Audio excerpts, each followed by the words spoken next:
Hello, everyone. The two extremely depressing headlines regarding Ukraine today. I mean, they're usually not particularly happy, but these two top it all. The first one comes from BBC talking about Ukrainian soldiers still in the Kursk region. And my personal suggestion would be to get them the hell out of there. They've done their job, I think.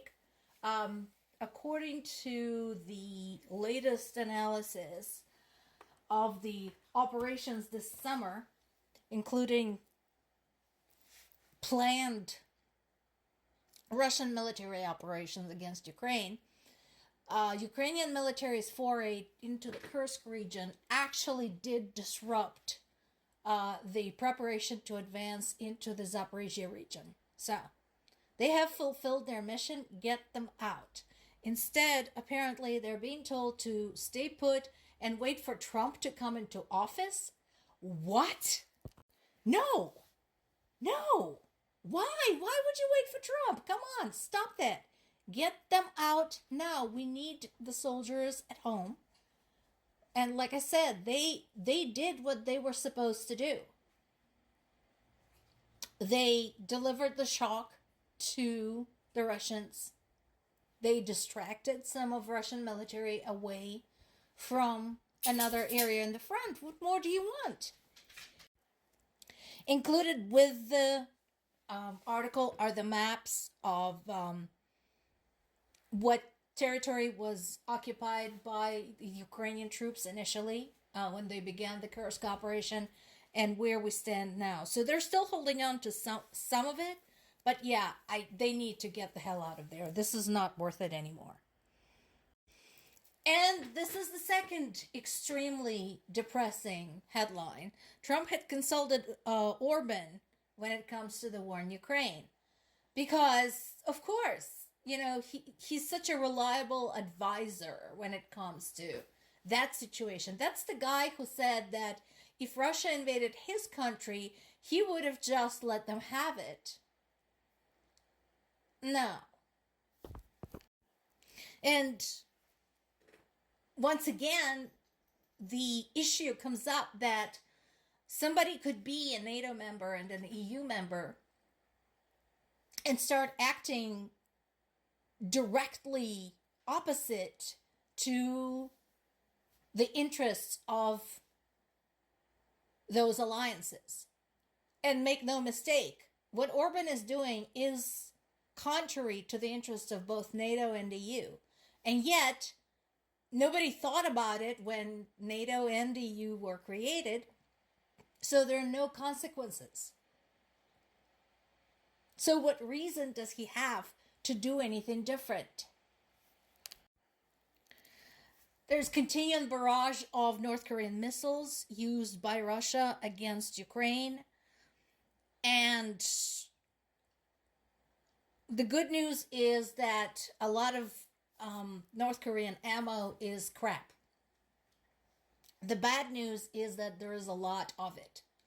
And North Korean government, only too happy that they're in the limelight now, you know, riding Russia's coattails, have already said they'll send 100,000 soldiers if necessary and more ammo.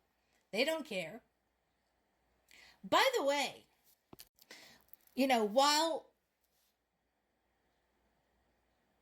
obviously Ukraine is still very much on everybody's mind, you know, and by the way, there at the top is the accuracy summary for the North Korean weapons. And German Chancellor Scholz had visited Kiev in an unannounced visit, which is not a bad thing.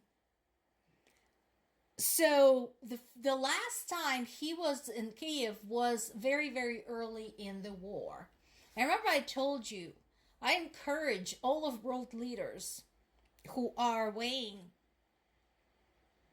the pros and cons of supporting Ukraine to go and visit Ukraine. And not like the safer western part of it, not the mountains, but you know, parts that are actually getting bombed. And right now, Kiev is getting bombed like everybody else.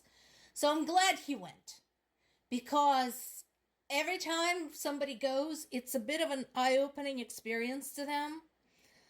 So Schultz has been dawdling when it comes to the war and when it comes to the war effort, war support. I'm kind of hoping that this visit will light a fire under him, because once again, we are looking at a very real possibility that EU will have to stand with Ukraine on its own without the support from US in a month. So, you know, be prepared, folks. But here's something else to think about. So, going back to the North Korean involvement, we said before that is a prime example of how the war in Ukraine goes far beyond the borders of Ukraine. And the escalation of other conflicts in the world, what we have happening in Syria, is related as well, because Russia has its hand in there as well. Because on one hand, we have the rebels, we have the official Syrian government, we have Turkey. Turkey has its interests as well. There is the conflict with the Kurds, with the Turkish Kurds. So, and then there is Russia. Russia supports the official Syrian government. And so after the rebels had occupied Aleppo, Russia started firing at Aleppo. And we are already getting reports about what it had hit. And so far we're getting reports of what? Residential buildings, offices, businesses, that type of thing. And everybody's surprised. And I'm like, why are you so surprised?